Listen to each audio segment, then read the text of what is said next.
Hello and welcome to another video. So today we're taking a look at a RuneCraft deck, a little bit different one this time around. It is a Earth Rune base deck, but it is also running a few different cards that you wouldn't typically see. I'm running Presto Changeo, really good way to deal with some problem cards, and I really just wanted to give this card a go, and I had some space, so I thought, why not give it a shot?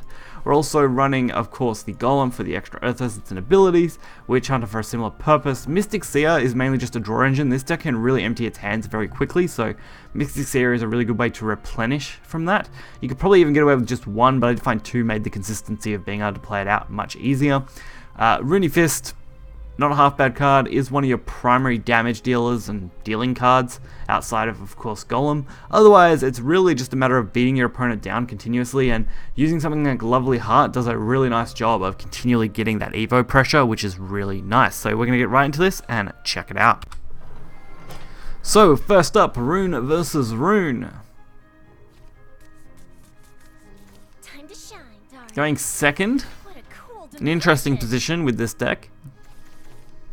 Not a great hand. Grand Spires are okay for dealing with early pressure, that's about it. I probably should have honestly traded one of those Grand Spires out for something else, but I decided maybe I'll try keeping them. I still wasn't really used to getting the early game going with this deck. Luckily the Goblin pickup for turn 1 definitely was favourable. Especially since we can easily play the Beast-faced Mages out. You're nearly always guaranteed to get at least one Earth Essence out of them, provided they're not spell damaged out.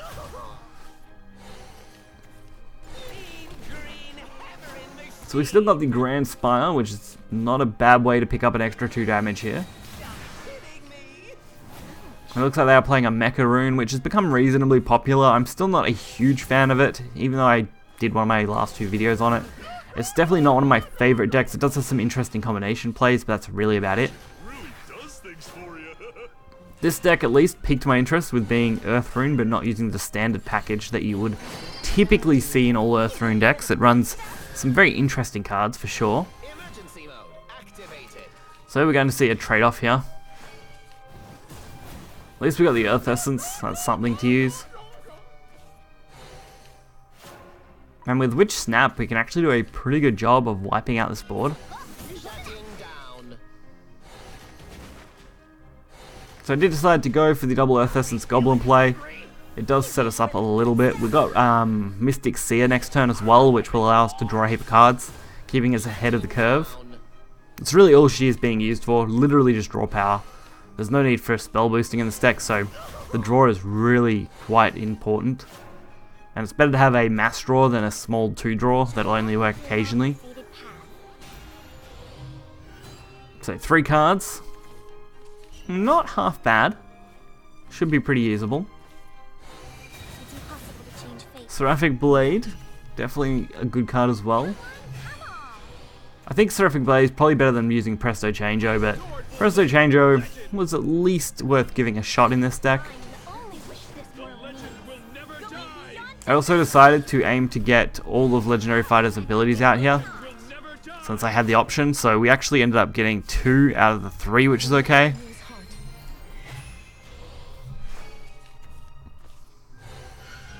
That'll at least force them to have to deal with the Bane, which is still pretty damaging. Plus it can double attack, so...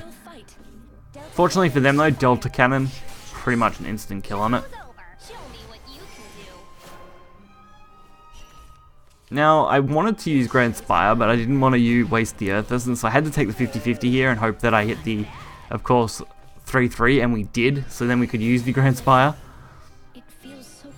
A Vesper Witch Hunter, plus a little Goblin, really does round out a turn quite nicely, and getting 5 damage to the face is definitely a good way to top out this turn. And we're still getting some pretty nice draw. Now, opponent's gone through quite a few cards though. They must be getting close to some, decent Truce Adjudication plays.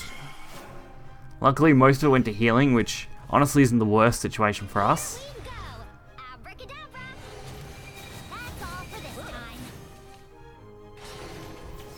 And now we can pretty much just storm the board here with followers. We've dealt with some problems, but now we should be on the straight and narrow for dealing with things. Prophetess of Creation, not a bad play. Definitely an interesting variation in the deck.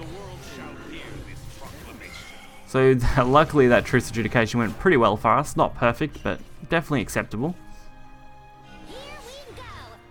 And with the Presto and Witch Snap, we can actually do a fairly good job of picking up some removal. It's definitely not super favourable. But since we can throw up a ward, I'm not too concerned with taking damage. So dealing all of it to face was definitely the good and right choice to make. Especially since if they kill the goblin, we do get the, of course, Magsi. Magzi. Not really sure how I want to go with that name, but either way, that would become an option. Not so lucky though, of course, is the fact that they pretty easily dealt with us here. My only real advantage is that we can at least hope for the 50-50, which we got again. Super lucky we let 50-50s lately.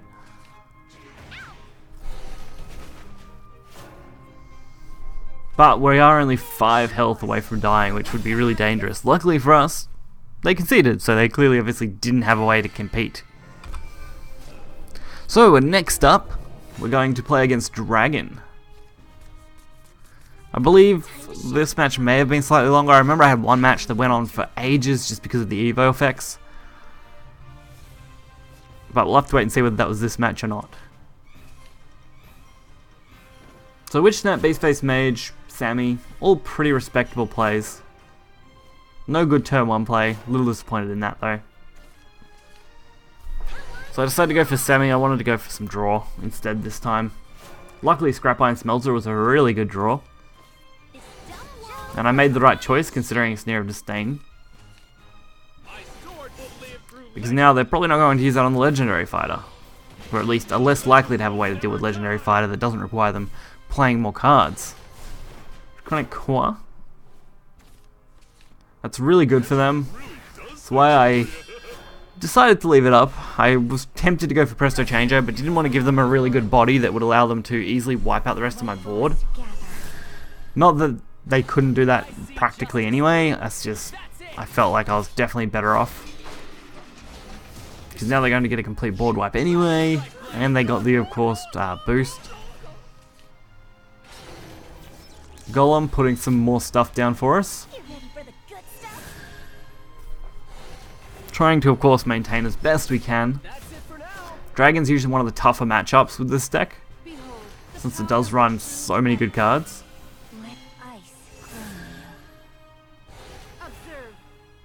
Interesting trade, using that Evo. But I really don't have any plays myself now, other than just kind of spamming the board. And unfortunately we didn't get any golems, which is kind of what I was after. I wanted to get a couple of golems down so that Lovely Heart would be a half decent line of play. Because right now it's not.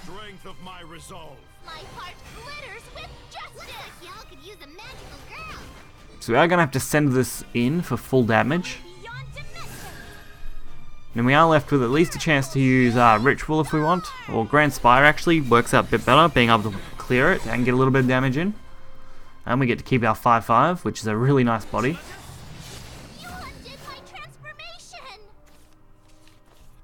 Now with Witch's Snap, we have another chance, which is good.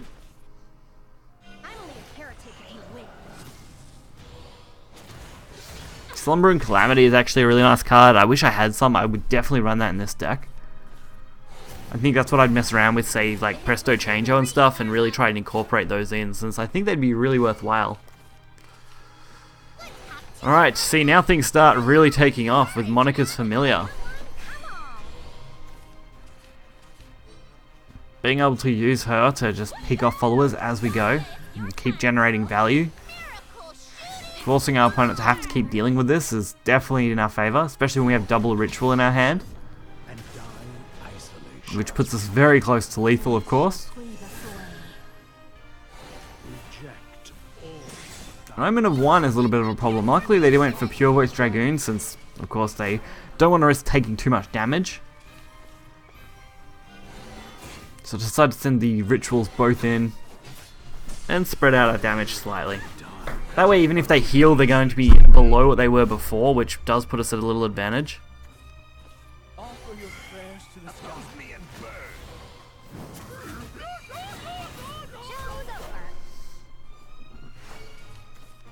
Okay, so Monica's familiar again. Literally the VIP of this match, just continual evos over and over again. Definitely makes it hard on our opponent, but triple Presto Chango hasn't come in handy. Well, Presto Chango, I like calling it Chango, but that's just me. I think it's Chango. Interesting. I would think that it would be EO, but I guess dropping the E to add the O makes more sense. Either way, still doing extremely well. Unfortunately, we don't have many options.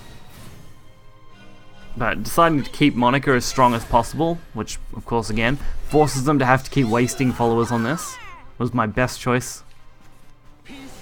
Warbreaker Dragoon, really nice play on their part. If they're going to get any value, that was definitely the one they wanted. Now we just have to deal with this 5-4.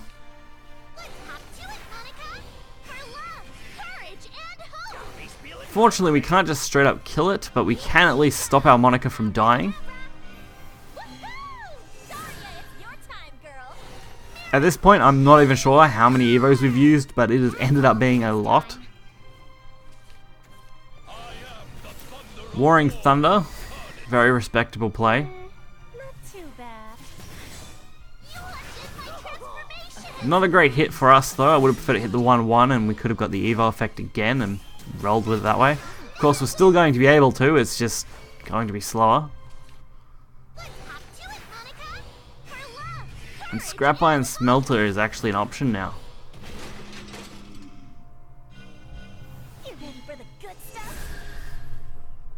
So if we could get a couple more Earth Essence, we'd probably be okay, although we're over halfway through our deck now. At least our ward is something, and it's going to buy us a little bit of time maybe.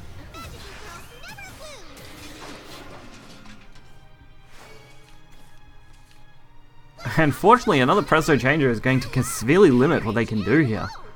Really working it to our advantage. And we end up with another Scrap Iron Smelter.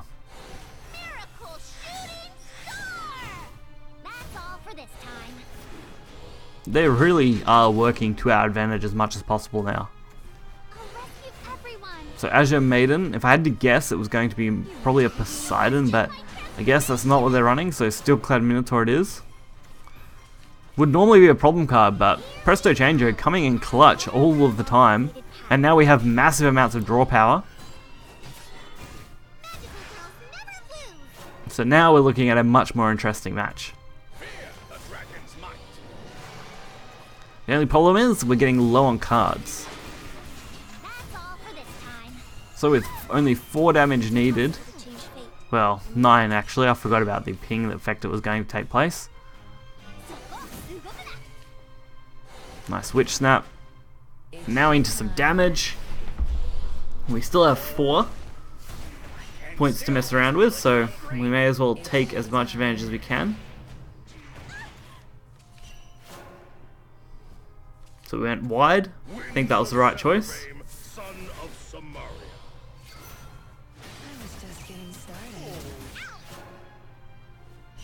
And that is going to be enough for lethal once we add the extra Evo point there. Just closing out the game. Very, very close. Put me right on the edge for that match. I think if they had got Poseidon, they would have crushed me, but obviously this is a variation that isn't running that, and that really did work in our favor. So I did have a lot of fun playing this deck. It definitely isn't the best deck out there, but it's got some interesting mechanics when using it, and that last game just spamming Evos felt really fun. It was just always really edge of my seat on, was I going to have enough to really win this game? And in the end, we managed to pull that off, which was great. Hopefully you guys did enjoy it too, and if you did, you'll find a link to this deck in the description below. Be sure to hit the like button and subscribe for more content. Until next time guys, see ya.